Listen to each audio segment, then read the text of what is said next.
Good afternoon. So I'm a little bit allergic to California.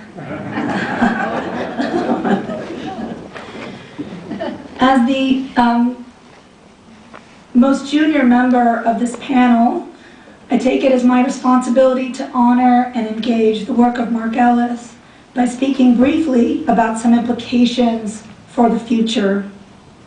The title of Professor Ellis's latest book for Fortress Press, Encountering the Jewish Future, places him in a long intellectual trajectory that uses the past to understand and intervene in the present in order to build a future worth living for, worth sending our children to live in. Although I cannot do justice to everything Professor Ellis may have done, is doing, or will do towards the Jewish future, which is really the future of humanity, I will offer 3 points on the theme of the prophetic and why we need to embrace its persistence. First, hospitality. Feminist theologians and ethicists have for some time insisted that the personal is political, or that is to say, that all of our work is born of personal engagement. Maybe this seems new for some people, and maybe it is new. But Professor Ellis has also shown us that the reality of politics being incredibly personal is old, and it is also Jewish and profoundly prophetic. One important aspect of the prophetic, as embodied in the Jewish tradition, is Professor Ellis's deep and abiding understanding, and by his practice, of courageous and bold hospitality. It seems trite to say that if the world is going to heal, then we all must welcome the others, the strangers. Oh yes, that's easy, we say.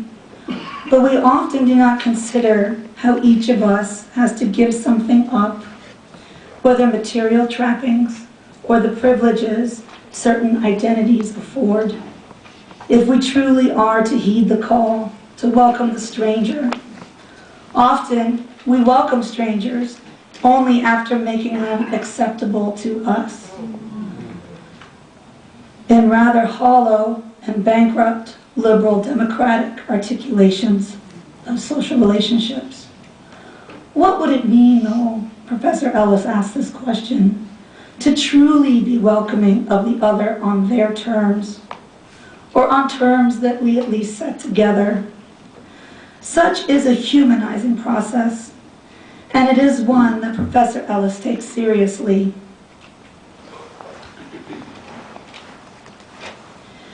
As a call to endure, I use that very purposefully, and to embrace the prophetic, what would it look like if we were to truly see that we are always at once both welcomers and welcomed? Perhaps once we see that, the world may change. May it be so. Second, imagination. The figure of the prophet is deeply uncomfortable in the world, and most certainly uncomfortable at the places that ought to be called home. More than simply whining, this unhomeliness is born of the encounters we have with others, when we know, deeply know, that there is something, simply put, besides this. Now, imagination might be unthinkable in a world that depends upon us not really having any. But once we know what it's like, we cannot unknow it. Mark Ellis embodies the power of unhomeliness and imagination as a transformative process. Those of us interested in the future would do well to embody the same. Third, justice. What is it, and how will we know? The prophetic is persistent because it asks this question. Professor Ellis's core consideration here is as political as it is personal, as it is biblical. Justice is not comfortable. It is not home or holiness. and it is not easy. Those of us who seek to build upon the work of contemporary prophetic figures like Professor Ellis would do well to think about this. The core consideration in my reading goes like this.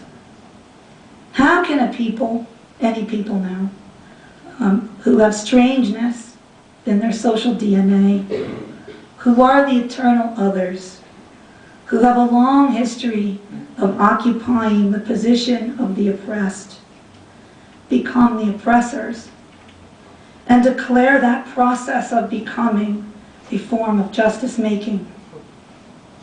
How is it that people who like to say, that they desire brother and sisterhood, so easily act like kings and queens? As Ellis says over and over, we need to see that this process exists in our world. It happens. It is among us. We do it. But is it ethical?